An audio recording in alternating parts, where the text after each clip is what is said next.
Alam mo ba na karamihan sa mga side hustle ng mga Pinoy ay hindi talaga lumalago? Oo, nagsisimula sila na puno ng excitement at pag-asa, pero pagkatapos ng ilang buwan, bakit parang biglang nauuwi sa wala? Stick around, dahil baka isa ka sa kanila at ito na ang sagot na hinihintay mo. Marami sa ating mga kababayan ang sumusubok mag-sideline. Minsan online selling, minsan freelancing, o kaya naman small food business. Ang ganda ng simula pero kadalasan, after ilang buwan, tigil na. Bakit kaya? Ano ba talaga ang nangyayari? Isa sa mga pangunahing dahilan ay ang kawalan ng plano. Marami ang sumusubok lang kasi trending, kasi nakita sa kapitbahay o kasi sabi ng kaibigan, malaki daw kita dyan. Pero hindi nila pinag-isipan kung para ba talaga sa kanila yun, kung ano ang goals nila o kung paano ito patatakbuhin in the long run. Basta lang sumubok. Ang resulta, kapag nawala na ang initial excitement, nawawala na rin ang gana. Pangalawa, at ito ang pinakamalaking kalaban ng marami, kawalan ng consistency. Nagsisimula tayo na todo bigay, pero paglipas ng panahon, ginagawa na lang natin yung side hustle kapag may extra time, kapag in the mood, o kapag may biglang order. Hindi ito ginagawang habit. Tandaan, ang progress ay hindi nangyayari overnight. Kailangan ng araw-araw na effort, kahit paunti-unti lang. Kung ang turing mo dito ay extra lang na gagawin kung kailan mo gusto, extra lang din ang resulta na ibibigay nito sa'yo. At ang pangatlong common mistake, ginagastos agad ang kinita. Pag may benta, diretso sa milk tea. Pag may sahod sa freelance project, diretso sa online shopping. Imbes na i-reinvest o palaguin ang negosyo, nauubos agad ang kita sa mga personal na gastos. Ang nangyayari, paikot-ikot lang ang pera. Kumita ka nga, pero hindi naman lumalaki ang puhunan mo o ang business mo. Ang resulta ng lahat ng ito, sayang ang effort. Pagod ka lang pero parang walang pinatunguhan. Nakaka-frustrate, di ba? Para kang tumakbo sa isang marathon, pero hindi ka naman umalis sa starting line. Pero huwag kang mag-alala dahil may paraan para hindi mangyari sa iyo yan.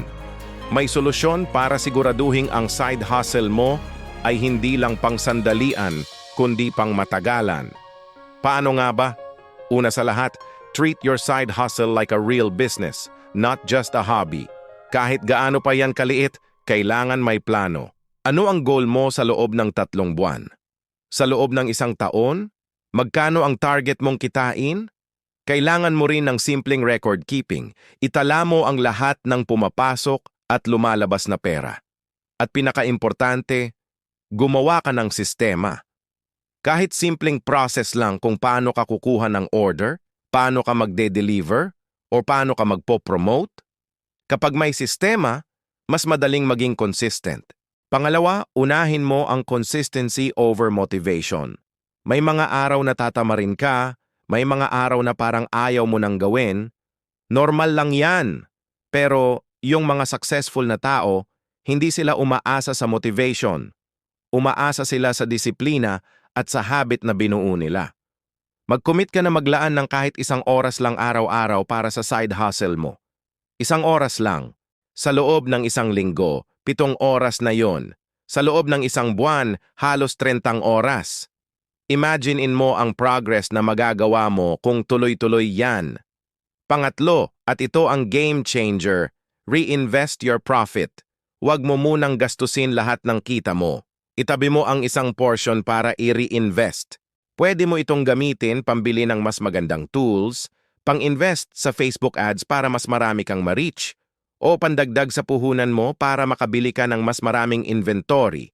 Ito yung sikreto sa pagpapalago. Ang pera mo ang pagtrabahuhin mo para sa'yo. At bilang bonus tip, focus on one sideline first. Huwag mong sabay-sabayin ang pagiging online seller, vlogger, at insurance agent. Kapag masyado kang maraming ginagawa, nagkakalat lang ang energy at focus mo. Masterin mo muna ang isa bago ka magdagdag ng iba. Mas malaki ang chance mong magtagumpay kung nakafocus ka. Tandaan, ang side hustle ay hindi magic. Hindi ito get-rich-quick scheme. Ito ay isang negosyo na nangangailangan ng plano, consistency, at tamang financial habits. Pero kung gagawin mo ito ng tama, ito ang pwedeng maging tulay mo papunta sa financial freedom na inaasam mo. At para sa susunod nating video, isang napaka-importanting topic ang pag-uusapan natin. Top 3 signs na scam ang isang opportunity. Dahil marami niyan ngayon at ayaw nating mabiktima ka. Kaya kung ayaw mong ma-miss yan, siguraduhing mag-subscribe ka na sa channel natin, ang Money Smart PH. Dito, tutulungan ka namin na magkaroon ng sideline na lumalago at hindi lumulubog. Maraming salamat sa panonood at kita-kits tayo sa susunod na video.